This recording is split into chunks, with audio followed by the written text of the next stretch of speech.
Պաշտոնական Բաքուն նոտա է փոխանցել Փարիզին, Ֆրանսիայի դեսպանատան 2 աշխատակից անցանկալի անձ են հայտարարվել։ Ադրբեջանական լրատվամիջոցները տեղեկացնում են, որ դեկտեմբերի 26-ին Ադրբեջանում Ֆրանսիայի դեսպան Ան Բուայոնը կանչվել է Ադրբեջանի արտաքին գործերի նախարարություն։ Բաքուն պահանջել է, որ այդ անձին 48 ժամվա ընթացքում լքեն Ադրբեջանի տարածքը։ Արցախի դեմ Ադրբեջանի սեպտեմբերյան ագրեսիայից հետո, որի հետևանքով բնակչությունը տեղահանվեց, Փարիզի եւ Բաքվի հարաբերությունները վատ թարացան։ Ադրբեջանի իշխանությունները Ֆրանսիային պարբերաբար մեղադրում են կողմնակալության եւ Հայաստանին աջակցելու համար։ Դեսպանը տեղեկացվել է, որ Ադրբեջանի կառավարությունը Ֆրանսիայի դեսպանատան 2 աշխատակցից անցանկալի անձ է հայտարարել դիվանագիտական հարաբերությունների մասին 1961 թվականի Վիեննայի կոնվենցիային հակասող եւ նրանց դիվանագիտական կարգավիճակներին չհամապատասխանող գործունեության համար։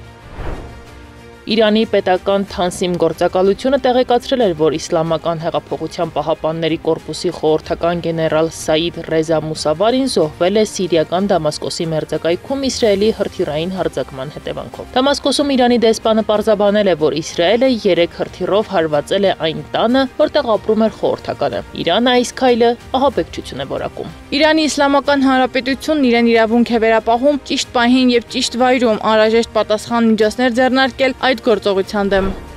Անտեսելով հրադադարի մասին համաշխարհային կոչերը Իսրայելի վարչապետ Բենյամին Նեթանյահուն խոստացել է շարունակել մարտերը Գազայում այնքան ժամանակ, քանի դեռ Համասը չի ոչնչացվել։ Նեթանյահուն երկուշաբթի այցելել էր Գազայի հյուսիսում գտնվող իսրայելական զորքեր։ Իր առաջնորդած Լիկուդ կուսակցության օրենսդիրներին ասել է, որ պատերազմը դեռևս ավարտված չէ եւ հերքել է լրատվամիջոցներում տարածվող տեղեկությունը, թե իր կառավարությունը կարող է մարտերը դադարեցնելու կոչ անել։ Առանց ռազմական ճնշման Իսրայելին չի հաջողվի ազատել պատաններին։ Մենք կանգ չենք առնում, պատերազմը կշարունակվի մինչև վերջ։ Խաղաղության համար Իսրայելի 3 նախապայման ունի։ Առանց ռազմական ճնշման Իսրայելին չի հաջողվի ազատել պատաններին։ Մենք կանգ չենք առնում, պատերազմը կշարունակվի մինչև վերջ։ Խաղաղության համար Իսրայելը 3 նախապայման ունի։ Համասը պետք է ոչնչացվի, Գազան ապա ռազմականացվի, Պաղեստինյան հասարակությունը ապա արմատականացվի։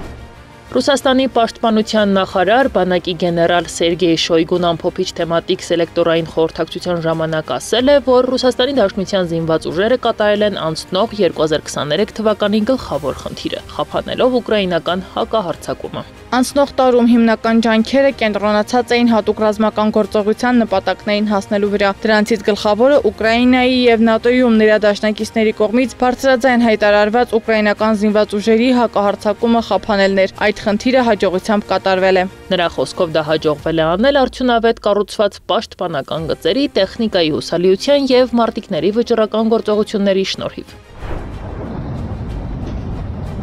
Իսկ Ուկրաինայի զինված ուժերը պնդում է, թե Թեոդոսիա նավահանգստում դեսանտային նավ է պայթեցրել։ Ուկրաինայի ռազմաօդային ուժերի հրամանատարը Տելեգրամի իր էջում գրել է, որ ռուսական նավատորմը գնալով պակասում է եւ շնորհակալություն է հայտնել օդուժի օդաչուներին եւ բոլոր մասնակիցներին ոսկերչական աշխատանքի համար։ Նանե Հայրապետյան, Կարեն Թադևոսյան, ABC Media։